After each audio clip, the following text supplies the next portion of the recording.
with a video showing the flag of the Yoruba nationalist organization, the Oduduwa People's Congress, being hoisted in the middle of the street in Lagos State.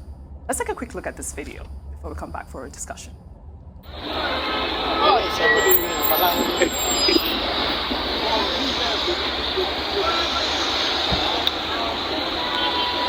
Surulere, alẹ́ 9:30 p.m. Surulere. Yoruba Nation ni flag. Yoruba Nation ni wọ́n flag up yìí o. Ojo agbe. Anybody can carry a flag. Schools have flags. Some churches have flags. Individuals have flags. Individuals can come up with a flag. Associations sometimes have a flag that they carry about. What is important is, what is the meaning of it? What is the significance of it? Now, all the people who have been going about carrying flags should know that if they hoist a flag which violates the integrity of the Nigerian state or is presented as an assault on the sovereignty of Nigeria, then there could be adverse consequences. I think that is the clause that we should put there. You will recall that when the IPOB came up with a flag and they tied that flag to the politics of succession, the Nigerian state had no option but to go after them. And we criticized how the Nigerian state went about it because they presented it as if it was an act of provocation against the Nigerian state. Now, the Oduduwa grows. The people are saying they want the Republic of Oduduwa. This is not the first time they will hoist the flag. Sometime last year in Iwo Road in Ibadan, a similar flag was put up along Iwo Road, again by unknown persons and at night. Now we have this at Surulere around Akirele, also done at night. So, well, I don't know. It's not as if it's an organized attempt to declare anything. No. Usually the people putting up these Oduduwa Republic flags, they don't often identify themselves. They just put up the flag and go away.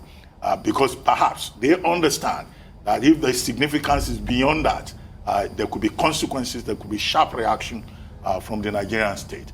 Now, what is inspiring this in Yoruba land, I think, was the move last year by the Yoruba World Congress, led by Professor Banji Akintoye, an historian, who led the move to go and register Nigeria with the unrepresented nations and people's organization in Geneva,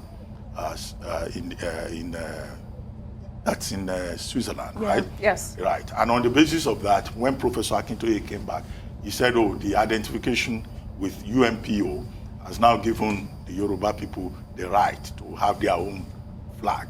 But the thing to note is that the UNPO is just an NGO.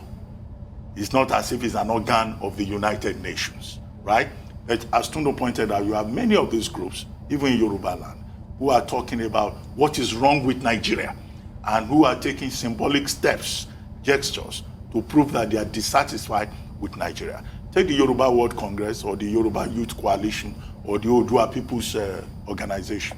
They're saying that they have the right to self-determination under the agreements reached during the constitutional conferences leading to independence in 1950. And the kind of self-determination that most of these Yoruba groups are asking for is self-determination within Nigeria, within a federal structure. They say Nigeria should be a federation.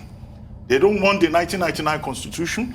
They say Nigeria must be reorganized. But the thing to note, of course, is that the people going about with flags should know that if you go a step further to talk about secession, the state, will remind you that Nigeria is one indivisible entity. Nobody has come forward to claim ownership of that flag that was hoisted in Surulere. Is it a treasonable offense? And you will probably not see anybody. That was you can put up any flag. Flags are fine. You can put up any flag. You can even have your anthem. Do what you go like. further. Yeah, don't try. If you take a step further, secede to from query the Nigeria. sovereignty of the state, that Correct. is where the problem is. Correct.